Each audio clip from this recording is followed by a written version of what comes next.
Ey gülüm bana sensizlik basya meni. Aşk derdin çekya yürüp gündümün yakya meni. Hiç çıkan yok ağımdan, gitsen de yanımdan. Sen gittin dünyamdan, can ayırlı canımdan. İnni bana oturdu bu cahanın lezzeti. Sensiz geçen her saat bir yer bana eziyeti. Beni oyup bir yerde kime verdin cenneti? Aşk derdini çektirip soğut ettin eziyeti. İnni bana oturdu bu cahanın lezzeti. Sensiz geçen her saat bir yer bana eziyeti. Beni oyup bir yerde kime verdin cenneti?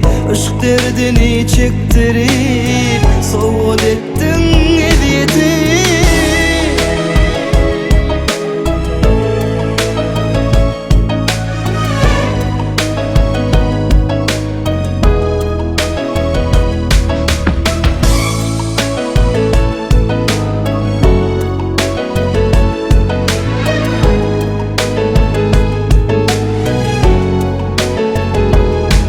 Ne haber bolmadı ne de iyi veren suratlarım. Ken karıştım umut bilen, gelmedi hiç var hatlarım. Hiç çıkan yok ağımdan, gitsen de yanımdan.